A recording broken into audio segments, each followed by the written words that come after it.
¿Qué tal, Jaime? Muy buenas, ¿qué tal? ¿Cómo estás? Muy bien, encantado de que vengáis aquí Oye, qué bien. a verme a la Carlota. A la Carlota y De aquí en el Linares. centro de salud donde estás trabajando ahora mismo. La verdad es que no ha sido muy fácil llegar, no hemos tenido que perder mucho por el pueblo, un pueblo muy bonito. Hemos visto la entrada y el pueblo parece que tiene mucha vida, ¿no? Un pueblo que tiene muchísima vida, tenemos mucho trabajo. Mucho trabajo. Y tiene mucha historia, un pueblo interesante, pero sobre todo dentro del centro de salud. Vamos a encontrar mucho trabajo. Ahí hay mucha historia, ¿no? Pues si te parece, vamos y me la cuentas. Vamos para adentro. Venga, vamos.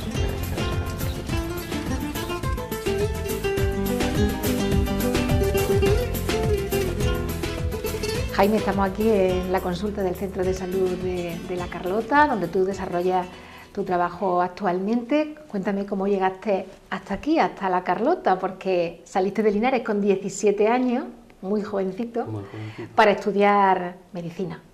Cuéntanos cómo fue aquello. Pues sí, yo llegué a los 17 años, me vine para Córdoba, era una de mis primeras opciones a la hora de estudiar la licenciatura. Desarrollé la licenciatura en Córdoba capital. Luego tuve que irme un añito fuera, un poquito más lejos, a Granada. Allí estudiamos lo que es la oposición. Entonces, después de estudiar la licenciatura de medicina, normalmente optamos a una especialidad. Ahora mismo el sistema MIR establece que hay que realizar un examen nacional. Es una oposición donde se establece un número de orden y dependiendo de ese número de orden tú vas a coger sitio y especialidad, ¿vale?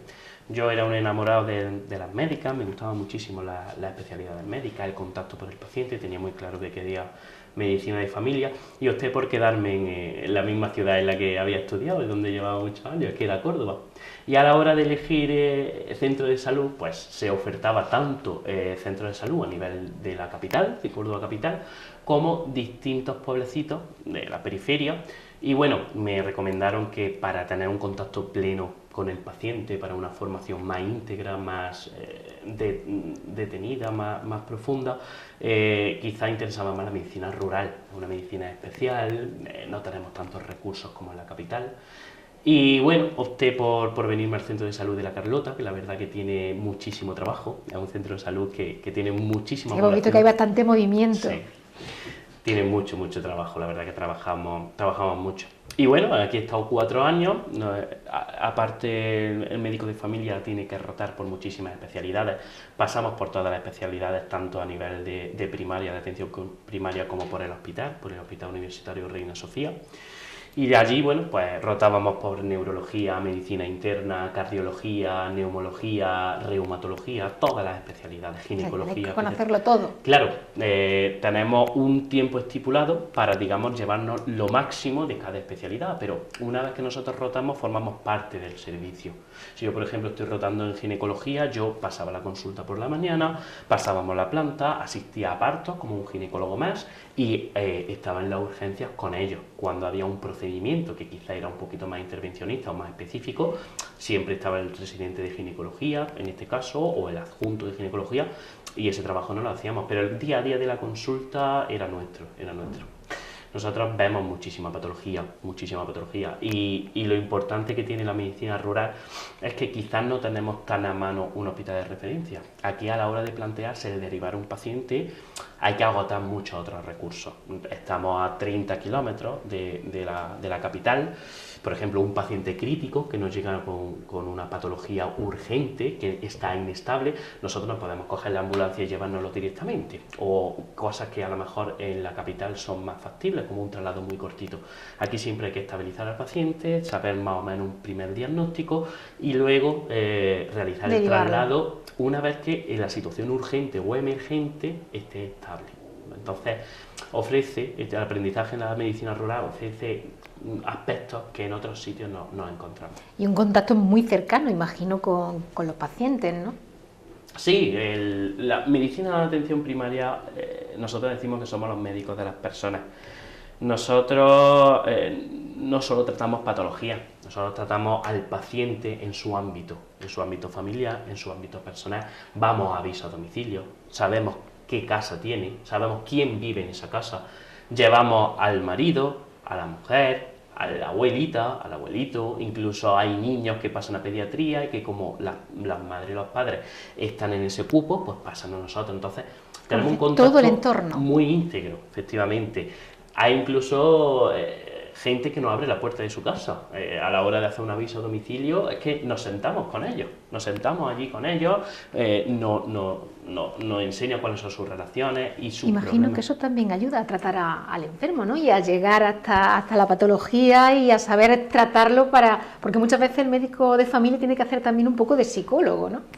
La verdad que somos la base de la medicina, como yo suelo decir, somos un cribado bastante importante, digamos que somos el primer contacto y el establecer una buena comunicación, una buena adherencia con el paciente y un buen seguimiento a largo plazo es fundamental. Y efectivamente lo que se habla o se vive en una consulta de atención primaria no se habla en otros tipos de especialidades, es lo bonito que tiene esta especialidad. Nosotros trabajamos, como tú has dicho, pues sí, actuamos como psicólogos, pero es que a veces actuamos como administrativos, como un enlace burocrático, aconsejamos al paciente qué tiene que hacer en determinadas situaciones. Estamos ahí para todo, digamos que somos el médico de para todo. Entonces, imagino que esta es una carrera muy vocacional, ¿no? Porque, bueno, para quien está enamorado de la profesión es fácil y es bonito, pero es una profesión bastante complicada también.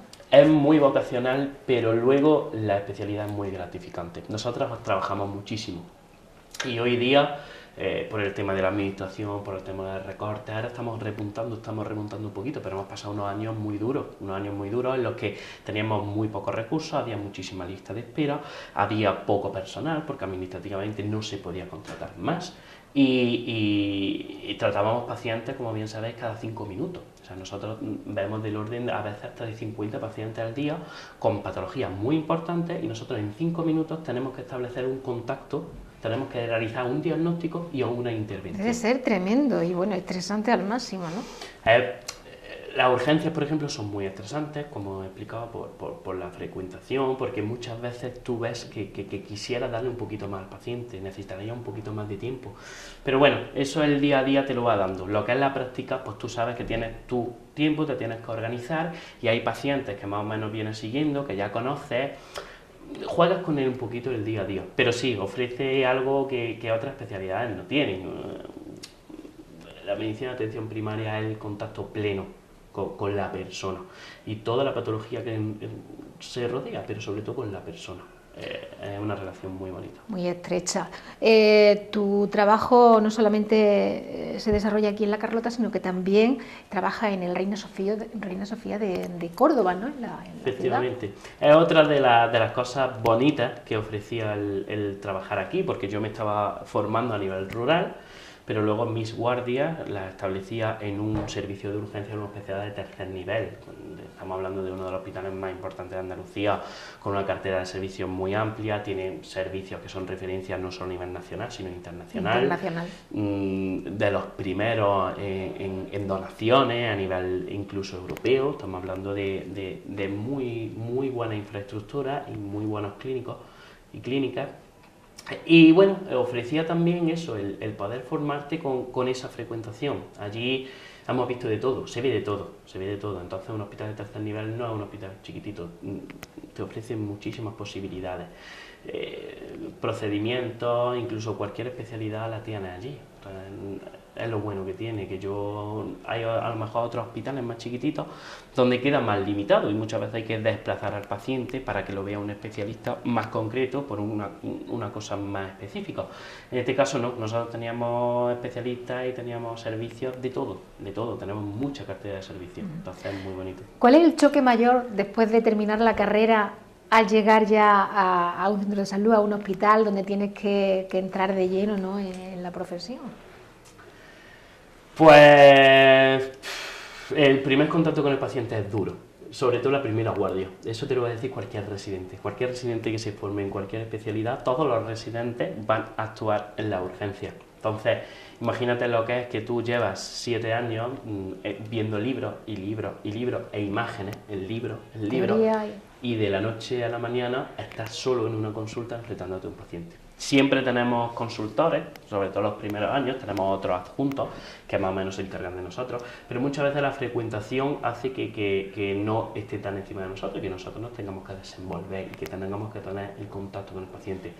Es duro, o sea, imagínate que te está llegando una persona que está grave, que está en una situación emergente y que está todo un equipo interdisciplinar de un auxiliar, de enfermería, de celadores, de administrativos, esperando a que tú tomes una decisión. Y muchas veces no sabes. Mucha responsabilidad. Entonces, bueno, eso por una parte es duro, pero por otra parte te va formando y vas aprendiendo muchísimo, muchísimo. Cuando tú ves un paciente crítico, como yo digo, cuando ves una patología en un paciente crítico y actúas bien, es como aprender a montar en bicicleta, ya no se te va a olvidar nunca. Si tú ves un infarto inestable y actúas bien y luego lo repasas, cuando vuelvas a ver otro infarto inestable ya sabes lo que tienes que hacer. Entonces la experiencia hace que te tranquilices, que actúes más lentamente. El momento es muy tremendo, pero el aprendizaje también queda ya ahí grabado. Claro, es un contacto muy duro. En general, la atención de medicina de atención primaria también lleva el contacto con la urgencia, puesto que los servicios de urgencia en España están desarrollados, o sea, la intervención la realizan médicos de atención primaria, que se dedican más al ámbito hospitalario. Entonces nosotros vemos patología urgente en el día a día. Yo he tenido un guardia en el 061, donde ves pacientes críticos muy malos. Hemos tenido guardias en críticos del hospital, que se supone que es lo más emergente, lo que hay que actuar inmediatamente. Hemos tenido guardias en el propio pueblo, aquí en el propio ambulatorio, tenemos guardias ambulatorias, donde no tenemos los recursos que tenemos a nivel de la capital. Entonces, lo poco que tengamos es duro, pero por otra parte es muy gratificante, aprendemos mucho y yo la verdad que estoy encantado. Eres muy, muy joven, llevas pocos años todavía en la profesión, pero te ha dado tiempo incluso para presentar trabajos de investigación, ¿no? Y conseguir además reconocimiento por ello. Háblanos de esa parte. Sí, dentro de la especialidad está muy en boga y es muy importante el investigar. Nosotros contamos en Córdoba con el Instituto Maimónides de Investigación Biomédica, el IMIBIC, que se llama, que digamos que es un edificio anexo al hospital, pero que se encarga específicamente de la investigación. Y a partir de los últimos años le están dando mucha importancia a la atención primaria. La investigación en la atención primaria es fundamental. No solo tenemos que investigar a nivel de enfermedades raras y a nivel de tratamientos muy específicos, pioneros a nivel internacionales, tenemos que trabajar con lo prevalente, con lo importante del día a día. Entonces la investigación en atención primaria es muy importante. Y bueno, hemos trabajado con varios proyectos, hemos llevado proyectos importantes a nivel de patología prevalente y sobre todo hemos trabajado la violencia de género, que es una cosa que, aunque se crea que no, forma parte de la atención primaria. Cuando tenemos una mujer que está en situación de violencia de género, el primer contacto siempre, la mayoría de las veces, lo va a realizar con el médico de atención primaria. Y hay veces que tenemos mujeres sentadas en nuestra consulta que nos están contando un problema y que indirectamente nos están diciendo, sin decírnoslo, que está en una situación de violencia de género, por la frecuentación, por lo que te está contando. Son mujeres que muchas veces te cuentan pues que tienen dolores abdominales, que muchas veces llegas a estudios y ves que no concluyen nada, cefalea o dolores de cabeza que no tienen ningún sustento orgánico. Es decir, muchas clínicas inespecíficas que te dicen que algo marcha mal en esa mujer. O sea, hay detectores de algo más que lo que se está contando. Efectivamente. Entonces, bueno, apostamos con la investigación en violencia de género. Nos pareció un proyecto bastante importante, lo presentamos a nivel de un premio de innovación y nos dieron como una especie de beca, por así decirlo, de investigación, donde nos patrocinaron el proyecto y nos pusieron a la altura de, por ejemplo, una máquina que están desarrollando que trata de realizar intervenciones quirúrgicas en la distancia o investigaciones importantes a nivel de oncología, a nivel de Andalucía. Nos equipararon a la atención primaria con ellos, nos igualaron y dieron cabida a la violencia de género. Desarrollamos un trabajo de 3 años bastante duro que ha desembocado pues, en una aplicación móvil, una aplicación sanitaria que es la primera a nivel nacional sobre violencia de género, que se ha realizado aquí en Córdoba por residentes de atención primaria. Y que, bueno, como bien te he explicado, no solo es importante en este caso la actuación urgente, lo que vemos en una urgencia, sino el trabajo previo, la detección, el saber adherir a la paciente, el ayudarla y al seguirla a lo largo del proceso. Y es algo en lo que esta aplicación móvil nos ayuda. ¿Cómo se trabaja con esa aplicación móvil? La aplicación móvil es una aplicación que básicamente lo que hace es sintetizar el protocolo andaluz que queda establecido por la Consejería de Salud contra la violencia de género. El problema que tenemos es que el protocolo andaluz son 300 páginas. Que tú en una situación de urgencia, en un momento determinado, como te he contado antes, con 50 pacientes, a 5 minutos por paciente, tengas que buscar el único manual que hay en todo el centro de salud.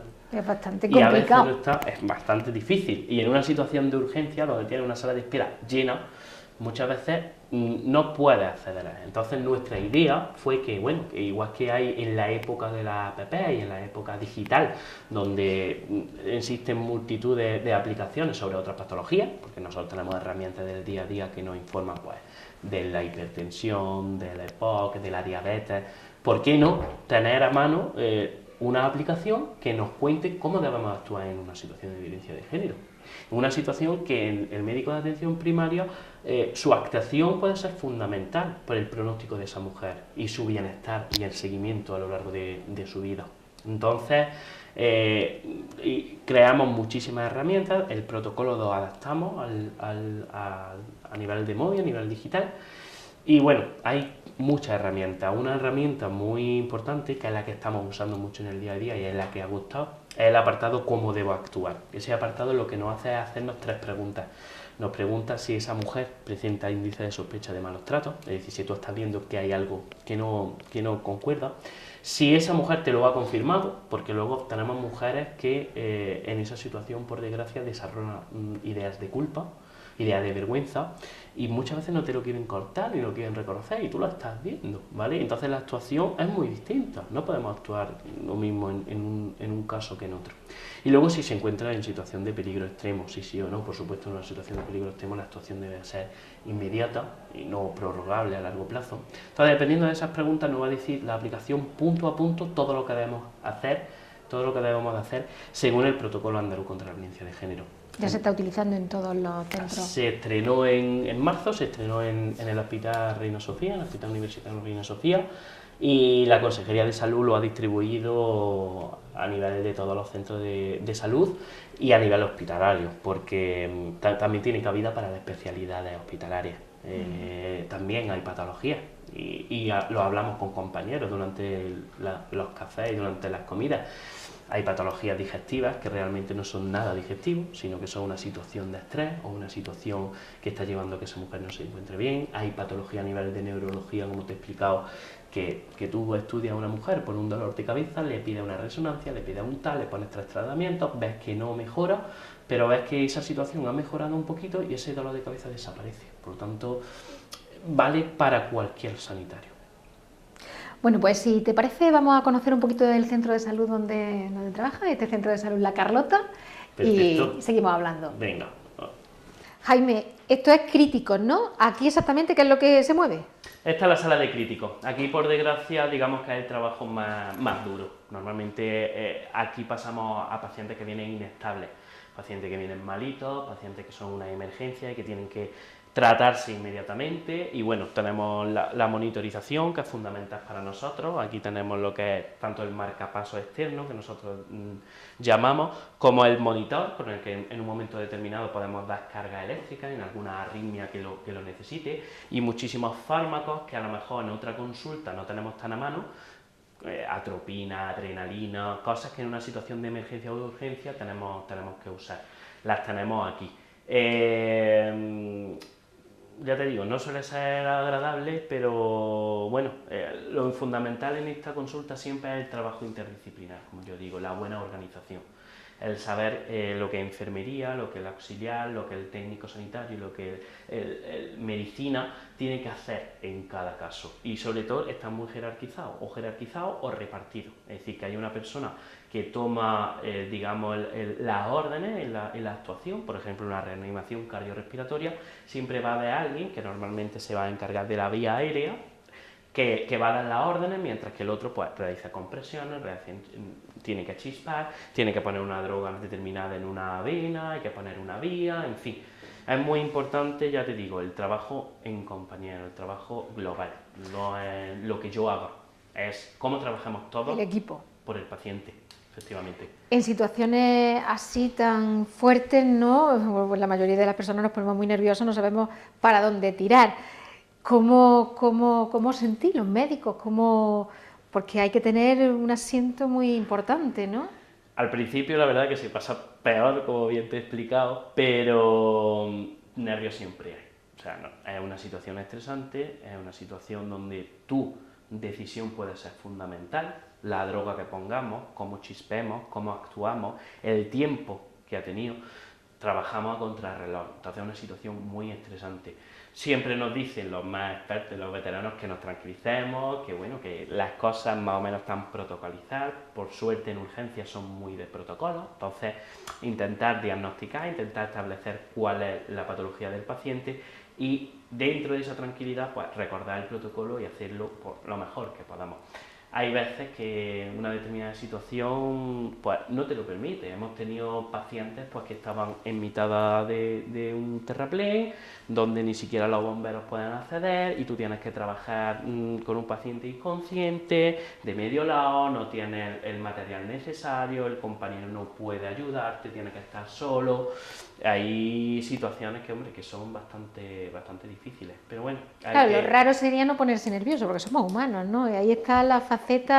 Cualquiera se pone nervioso, cualquiera se pone nervioso, pero ya te digo, lo importante es la tranquilidad. Y muy importante en esta profesión, aunque creáis que no, es muy importante las relaciones con los compañeros. No solo ya a nivel profesional, sino incluso personal. Un buen ambiente de trabajo es fundamental. Un buen ambiente de trabajo, el cuidar del compañero, el cuidarnos los unos a los otros. Es fundamental en todos los trabajos, en este es que es imprescindible. Más todavía. Se hace imprescindible. Y el saber dar órdenes en una situación estresante de una manera adecuada, que el compañero se sienta parte del equipo, que no sea, pues, esto mientras que yo... No.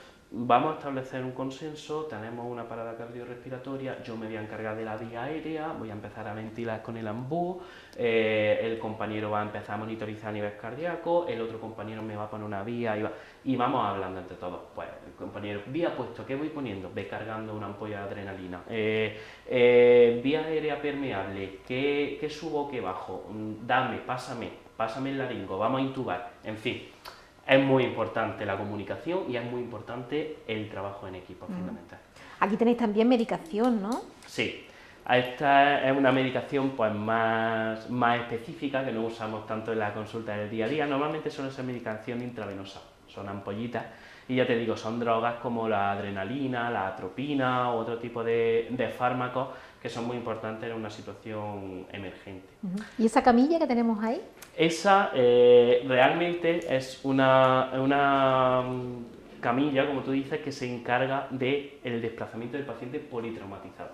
También tenemos accidentes de tráfico, también tenemos contusiones de alta energía, tenemos contusiones y caídas desde altura. Entonces, la inmovilización hasta el confirmar que no haya una fractura o que no haya una patología es fundamental.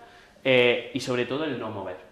Nosotros decimos que en un paciente politraumatizado siempre va a existir una lesión cervical mientras que no se demuestre lo contrario. Con eso nos curamos en salud. Aunque el paciente esté perfectamente, si ha tenido una caída o un accidente de tráfico, por regla general lo vamos a inmovilizar. Vamos a inmovilizar con la dama de Elche, que es la parte superior de la camilla. Vamos a inmovilizar las cervicales de manera que el movimiento de flexo-extensión o la rotación y lateralización no se pueda realizar. Queremos que todo quede bien inmovilizado en bloque. Para eso se encarga esa camilla. Por eso es muy importante, si nos encontramos con algún accidente, todavía no ha llegado el dispositivo sanitario, no mover si no es estrictamente imprescindible porque haya fuego o alguna cosa así, ¿no? Efectivamente, siempre que llegamos a atender a un paciente hay que valorar la situación, pero el desplazamiento, la movilización del paciente es menester que siempre corra a cargo de personal sanitario.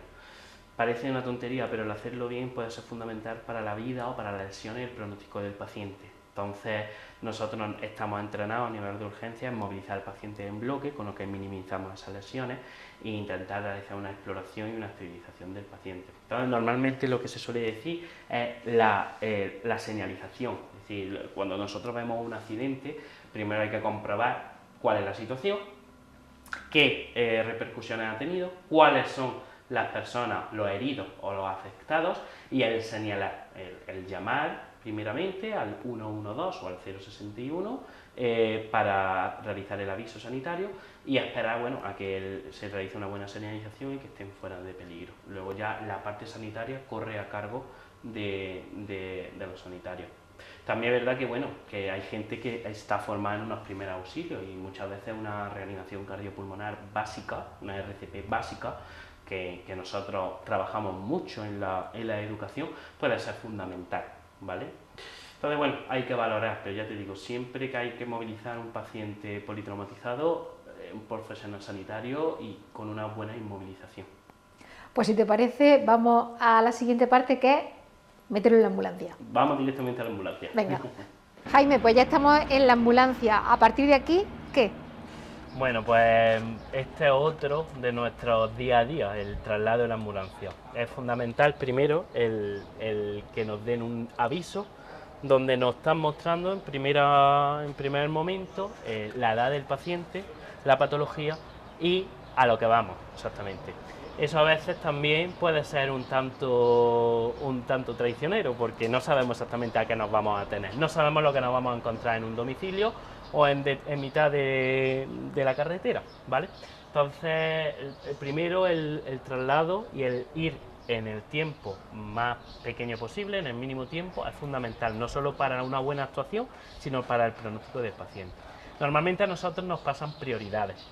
La prioridad sigue una señal que se establece según un triaje, es decir, hay prioridad de riesgo. Nosotros tenemos distintos números, 1, 2, 3, 4 y 5, y determinando ese número, así sabemos la importancia que tiene esa patología y cuánto tiempo tenemos para actuar. Una P1, para que tú me entiendas, una prioridad 1, la actuación es inmediata, puesto que es una emergencia vital. Y lo que ocurra en ese determinado momento puede repercutir mucho en nuestra actuación. O sea, una actuación temprana es fundamental. Aquí, una vez que el paciente está estable, pasaría a realizarse el traslado. Normalmente la usamos como traslado hasta Reina Sofía de Córdoba, hasta el hospital, como bien he explicado antes, cuando el paciente está un poquito más tranquilo, cuando la patología más urgente la hemos atendido, ¿vale? Y aunque creáis que no, pues tenemos de todo. Dentro de la ambulancia pues encontramos otra medicación, tenemos sueros, tenemos otro monitor, tenemos vía aérea, tenemos esto que es el AMBU, que es lo que nosotros utilizamos en el día a día para realizar ventilaciones y oxigenar al paciente. Tenemos también todo el tema de inmovilización, como bien he explicado antes, collarines cervicales, el colchón de vacío. Tiene que estar siempre a punto. Todo. Antes de empezar la guardia, a las 8 de la mañana, tiene que estar supervisado y tiene que haber de todo, ¿vale? Es fundamental que el material esté disponible en el caso de una supuesta actuación. Hay guardias que tenemos que son un poquito más tranquilas y tenemos 3 o 4 avisos a lo largo del día, pero hay otras en las que no paramos y no tenemos ni apenas tiempo ni siquiera de sustituir ese material. Entonces es fundamental que todo ese material esté supervisado y que esté completo, efectivamente. Y aquí, si ya de por sí en crítico los nervios, como bien te he explicado, y esa incertidumbre, es importante el ir aquí metido a toda velocidad para un paciente que te han dicho que está muy malito, la adrenalina sube y la actuación es también importante. Pero forma parte de nuestro trabajo y la verdad que yo lo tomo con gusto. Bueno, pues estamos en otra de las zonas de este centro de salud, concretamente en ginecología. Efectivamente, dentro de toda la atención plena del paciente, de la atención primaria, trabajamos muchísimas patologías y la prevención primaria es fundamental. Es decir, el adelantarse a la patología. Nosotros trabajamos en el ámbito de que la diabetes no venga antes de que aparezca, de que el cáncer de cervix no aparezca. Vamos a intentar ver cosas antes que nos haga el prevenirlo, para que no sea peor la patología en sí. Y uno de los servicios que usamos, de los que yo me he encargado durante 4 años, es precisamente la citología, es decir, la muestra, la toma de muestras a nivel del cuello de útero. Como bien sabéis, la incidencia de carcinoma de cervix o de cáncer de cuello uterino es muy alta en las mujeres de la sociedad actual, y todo eso, esa prevalencia aumenta a partir de los 40-50 años. Entonces, nosotros realizamos tomas y muestras regladas cada cierto tiempo, con el objetivo de que ciertas lesiones que se han demostrado que pueden malignizar a largo plazo, en caso de que las encontremos, eliminarlas, para que no nos dé un futuro cáncer, ¿vale? Entonces hay ciertas lesiones a nivel del cuello que nosotros con una determinada muestra la mandamos a anatomía patológica y un informe nos va a decir si eso está normal o hay alguna anormalidad. Si hay alguna anormalidad, ya pasaría a los compañeros de ginecología y ellos se encargarían, pues, primero de estadiarlo, es decir, qué es lo que tenemos y tratarlo, cuál sería el tratamiento para que eso no vaya a peor. Yo siempre tranquilizo a las pacientes y les digo, vamos a ver, nosotros no estamos buscando un cáncer. O sea, la prevención primaria no consiste exactamente en eso, consiste principalmente en encontrar lesiones que pueden malignizar a largo plazo, ¿vale? ¿Y eso cómo sería? Lo hacemos con la citología. Normalmente, a partir de la edad fértil, de la primera relación sexual de la mujer, nosotros realizamos una primera citología y hacemos una segunda citología el siguiente año. Si esas dos citologías son normales, las vamos a realizar con plena tranquilidad cada 2 o 3 años, hasta los 65-70 años, durante toda la edad, todo el seguimiento de la paciente, hasta los 65. De esa manera, si nosotros encontramos alguna alteración, ahí estamos para que eso no malignice y vaya a peor. Eso ocurre, pues, con otras patologías, o puede ocurrir perfectamente con el carcinoma de colon, donde, por ejemplo, determinados pacientes que en una determinada edad nosotros veamos que tienen antecedentes importantes, ¿vale? Antecedentes a nivel de familiares de primero o de segundo grado, tenemos que realizar un estadio, tenemos que valorar un riesgo para realizarle una colonoscopia, es decir, entraríamos a nivel del colon, ¿vale? A través del ano, con una camarita, y miraríamos todo el colon, de manera que ciertos divertículos o ciertos pólipos que a largo plazo se pueden transformar en un cáncer de colon, nosotros ya lo estamos supervisando, ya lo estamos eliminando y ya lo estamos vigilando. Son pruebas de las que huimos mucho los pacientes.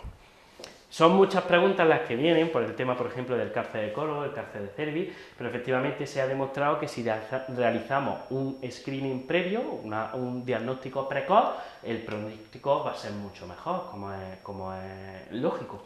Entonces, bueno, no solo a nivel de cáncer, sino otras patologías, como he dicho, en el caso de la diabetes, nosotros tenemos que incidir en la calidad de vida del paciente y en sus hábitos saludables.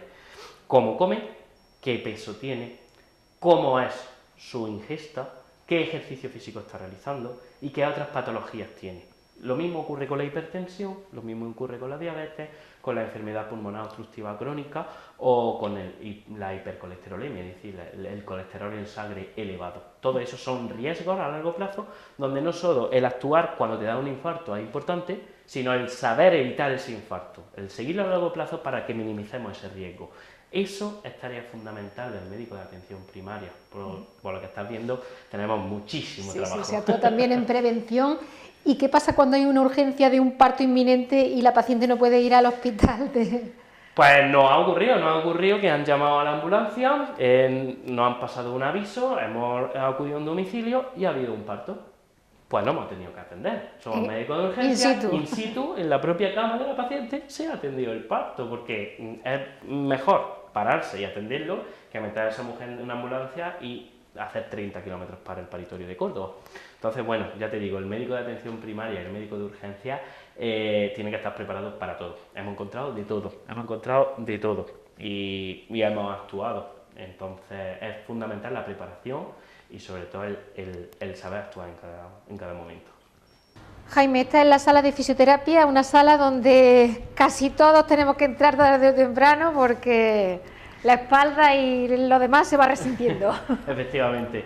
Otra cosa buena que tiene nuestro centro de salud y nuestro ambulatorio es que tenemos un servicio de rehabilitación propio. La rehabilitadora, en este caso Ángela, se desplaza desde Reina Sofía aquí para facilitar la asistencia a toda la gente del pueblo y que ellos no se tengan que desplazar para ser vistos por un especialista en aparato locomotor, ¿vale? Y no solo la rehabilitadora, sino nuestra fisioterapeuta, que lo que hace es pues, realizar el tratamiento del aparato locomotor en el día a día, el seguimiento a largo plazo, ¿vale? Es fundamental. Aquí, bueno, tenemos ondas, tenemos radiofrecuencia, tenemos nuestras espalderas, tenemos diferentes instrumentos con lo que hacemos que una determinada lesión no sea no solo ósea, sino ligamentosa, tendinosa, es decir, de ligamentos, de tendones, se cure o mejore su pronóstico a largo plazo. Como yo siempre explico a los pacientes, siempre tenemos una lesión, ya sea a nivel de un menisco, de un ligamento, es muy importante suplir la función de esa estructura que está alterada con todo lo que tenemos alrededor, y el organismo actúa así, se lleva siempre un equilibrio. En este caso, si tenemos un menisco roto, pues si suplimos la función del menisco con la poca musculatura de alrededor y la potenciamos, es fundamental para el pronóstico y para el manejo de esa articulación, ¿vale? Entonces, bueno, tenemos un buen servicio y la verdad que los pobres están siempre a tope, siempre están hasta arriba, puesto que es una de otras de las patologías prevalentes que encontramos en el día a día. Hemos hablado de la diabetes, hemos hablado de la hipertensión, hemos hablado de la EPOC, hemos hablado del colesterol, pero el aparato locomotor forma parte de nuestro día a día. Lesiones artrósicas, lesiones ligamentosas, lesiones tendinosas, roturas, que a largo plazo van a necesitar no solo un tratamiento médico, sino un tratamiento rehabilitador y en los casos más graves quizá un tratamiento quirúrgico, que es ya el quirófano.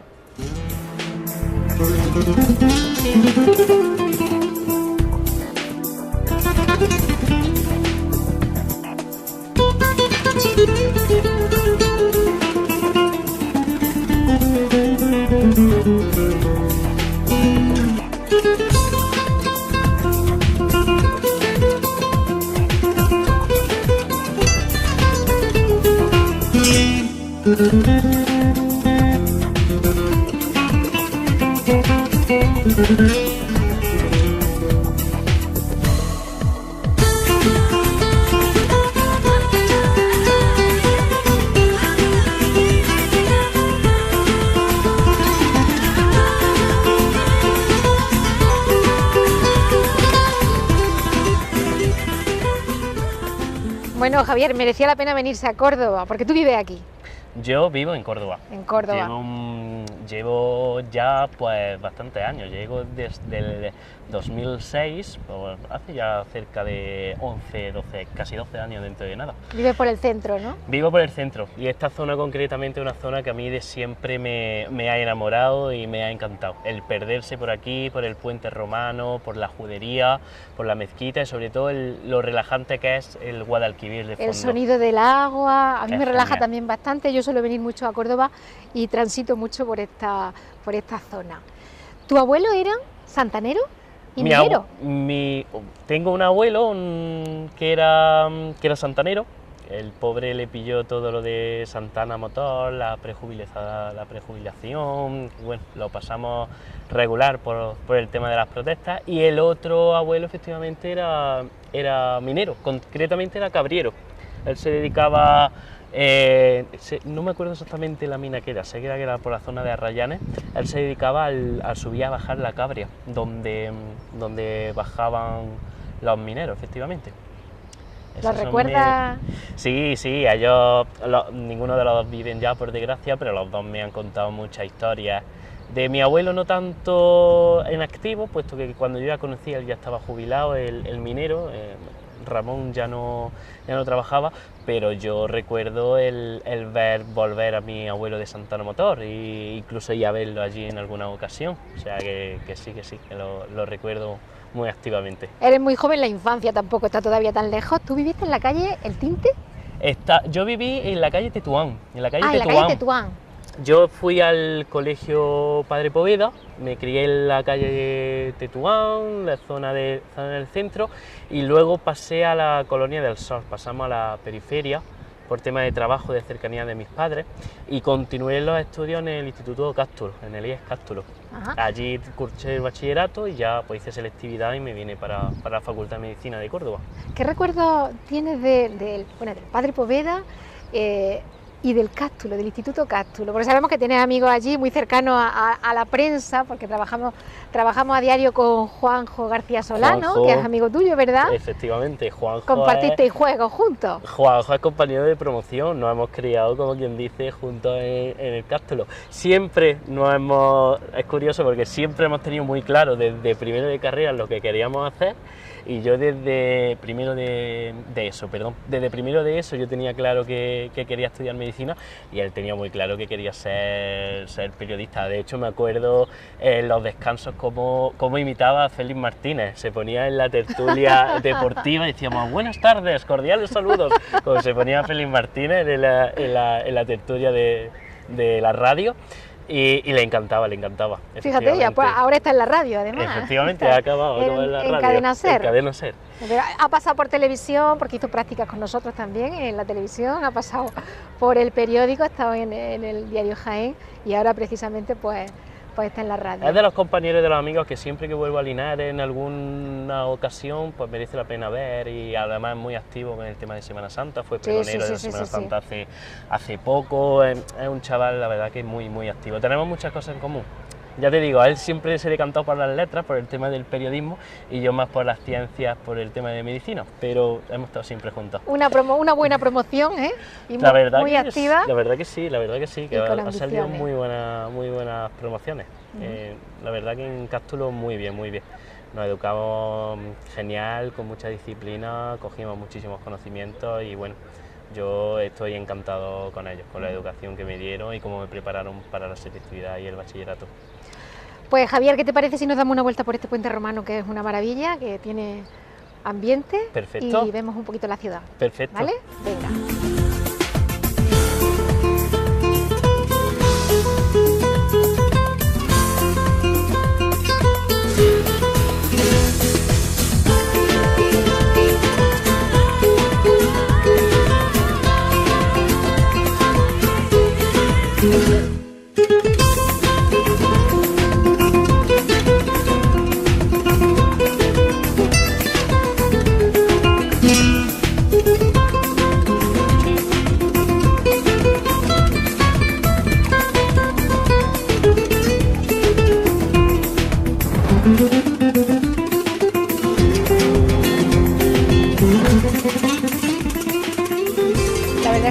Pasear por aquí, por este puente romano, y me he dado cuenta que llevo todo el rato, no sé si anteriormente también, llamándote Javier. Javier, bueno, no te preocupes. Tú lo has notado, ¿verdad? Pero era muy prudente y no me has querido decir nada. No es la primera persona que me confunde, Javier, Jaime, no te preocupes. Bueno, Jaime, a partir de ahora, Jaime, espero no equivocarme más. No te preocupes. Jaime, vamos a hablar también de tu faceta de músico, porque tu antepasado, tu bisabuelo, ¿no? Tu bisabuelo era Gallico de Linares. Vaya, ahí lo tenés al tío como una de las referencias del flamenco linarense. Yo había una taberna precisamente cerca de la calle Tetuán, en la calle Bailén, que hacía esquina, que era la taberna Gallico, en honor a mi bisabuelo. Y la verdad que era un encuentro muy familiar, sobre todo un encuentro de mineros. Era como la primera parada que hacían los mineros en la mañana, antes y el después. Ajá. O sea, paraban por la mañana, se tomaban su desayunito, emprendían su camino, que normalmente era largo, por las afueras de Linares hasta las minas, y luego volvían.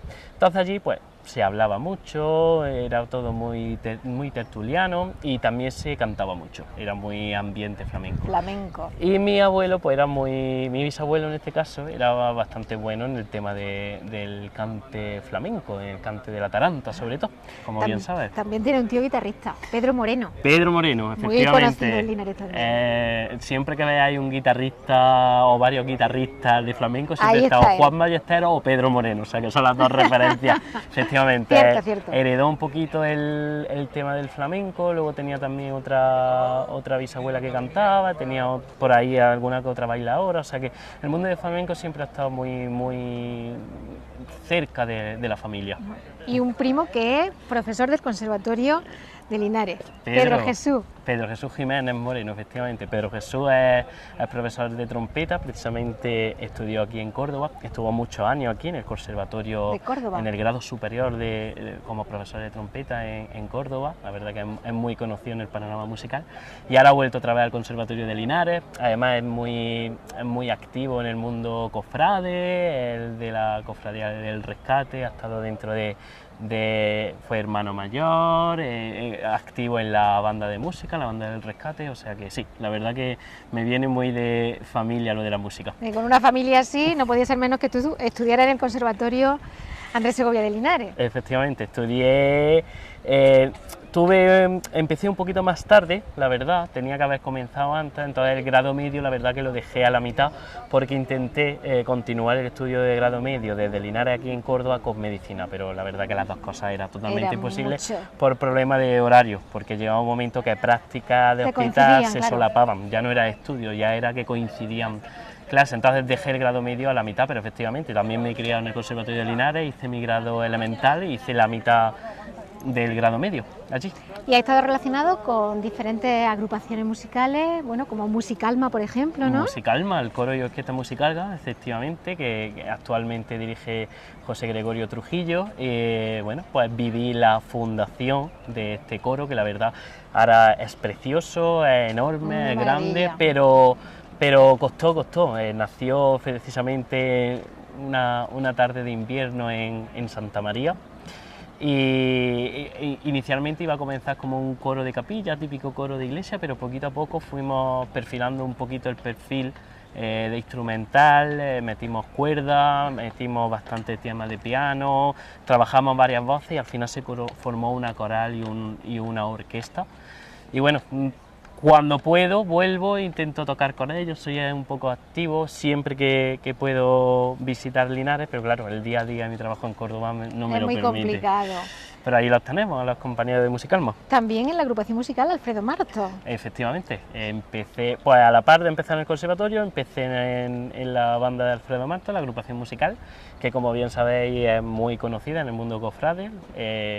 Hemos tenido Semanas Santas donde hemos tocado prácticamente en todas las procesiones, domingo, lunes, miércoles, jueves y viernes. Y bueno, de ahí también mi vena cofrade y como me gusta tanto la Semana Santa linarense, que intento no perdérmela siempre que puedo. Compagino la de cordobesa, que también es muy bonita, compagino la mitad de la de Córdoba y luego voy a Linares. Bueno, qué bien, ¿no? Sí, intento visitar las dos, ver precisamente los pasos, que este año aquí en Córdoba la carrera oficial ha sido por primer año en la mezquita. No la he visto nunca yo aquí, debe ser una maravilla, ¿no? Increíble, con la zona, el entorno. Increíble, la judería, las calles chiquititas. A mí hay una esquina concretamente que siempre me cuelga a nuestra calle Rosario, me transmite mucha similitud, esa calle Rosario chiquitita, pasando la Virgen de Gracia, con esas velas por la noche, ese ambiente tan bonito, tan pequeño, me gusta. Y bueno, también cuando puedo, pues intento también tocar. Lo que pasa es que, claro, el tema musical, como bien sabes, requiere una formación, requiere ensayo. Y compaginar lo que es el trabajo de médico de urgencias con músicos es difícil. Difícil, pero bueno, se intenta, ¿no? Se intenta. Bueno, Jaime, ahora sí, Jaime, vamos a seguir dando un paseo por aquí, vemos la mezquita y, perfecto. Y demás. Vamos a seguir viendo estas partes con tanto encanto, tan bonitas, para mí las favoritas de Córdoba. Venga, es una maravilla. Vamos.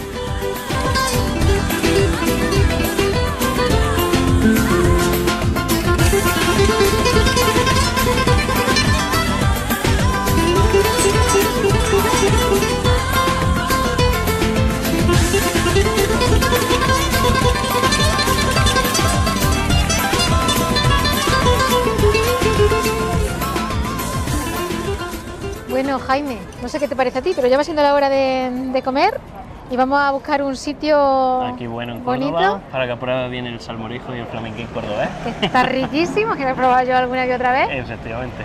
Y bueno, esperamos verte pronto por Linares porque vas a menudo. Voy, intento ir, hombre, mis padres están allí, mi abuela también, e intento de vez en cuando hacer alguna que otra visitilla, que últimamente se están aficionando a ella a venir más, ¿eh? También hay que decirlo, les gusta mucho Córdoba, entonces muchas veces me planteo, ¿venís vosotros o voy yo? Y suelen venir déjalo, ellos. ya vamos nosotros, sí, ¿no? Sí, y así te vemos a ti, claro. Pero sí, suelo ir, y ya te digo, con el tema musical y alguna que otra cosilla. Sí, porque colaboras con el tema musical, pero también tengo entendido que con la asociación Cavias de fibromialgia también ha ejercido un poco como de docente, ¿no?, en algunas de las actividades que han organizado. Sí, me llaman a menudo y la verdad que es muy interesante. Hay un buen grupo en Linares. Básicamente un grupo de mujeres, puesto que ellas son Cavias, se llama, como una asociación de calidad de vida de pacientes crónicos que sufren fibromialgia y fatiga crónica. Son dos entes fisiológicos, son dos entes clínicos que están un poquito desubicados todavía. Se sabe qué es la enfermedad en sí, pero no se sabe muy bien la etiopatogenia y muchas veces queda un poco allí libre de la mano de Dios. El diagnóstico no se hace lo suficientemente pronto, ¿no? Sí. Y la persona, la verdad, es que pasa por una etapa bastante dura. Sí, hombre, y es dolor crónico, son pacientes donde lo psicológico influye mucho, puesto que el dolor, hay un tipo de dolor que es el dolor neuropático que se relaciona mucho con el estado de ánimo y se ha demostrado que viene en relación, que el estado de ánimo empeora el dolor y el dolor empeora el estado de ánimo. Y tiene un grupo muy interesante, hacen muchas convivencias, trabajan mucho la calidad y el bienestar, no tanto buscan la información sobre la enfermedad, sino que buscan cosas alternativas. Y estuve hace poco hablando precisamente de la musicoterapia, es decir, como la música. Hay estudios científicos y estudios convincentes en revistas serias que avalan que efectivamente la música puede actuar como un tratamiento a largo plazo. Entonces mejora la escala del dolor, mejora el nivel de ansiedad, mejora la calidad de vida. ¿Pero algún tipo de música en concreto o la música en general? La música en general. Nosotros trabajamos, hay distintos tipos de ejercicios, trabajamos mucho el clásico, la música clásica, sobre todo la cuerda, con el tema de relajación, pero usamos la música del día a día, incluso lo folclórico, para hacer actividades grupales con ritmo, de convivencia, porque es muy importante, ya te digo, la calidad de vida y el entendimiento. Entonces, para septiembre hay otras jornadas, suelen hacer unas jornadas anuales y de vez en cuando y vamos a hablar un poquito efectivamente de las nuevas investigaciones, de los nuevos tratamientos sobre la fibromialgia.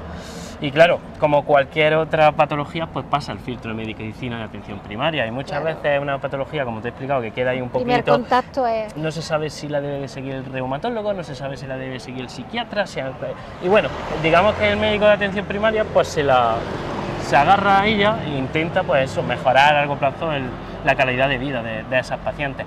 También hay chicos, pero es más incidente o más prevalente en mujeres.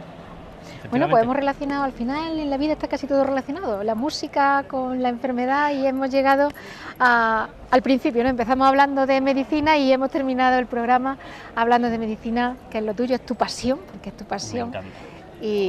Y nosotros, bueno, pues agradecidos de que nos haya enseñado, de haber conocido muchas cosas que no sabíamos contigo, ¿no? Y de mostrárselo a tu pueblo, a la ciudad de Linares. Para mí un orgullo. Me encanta Linares, allá donde voy siempre menciono mi pueblo, soy un linarense enamorado y nada, aquí tenéis vuestra casa, siempre que queráis venir, bienvenidos seréis en Córdoba con los brazos abiertos. Pues muchísimas gracias. No, pues.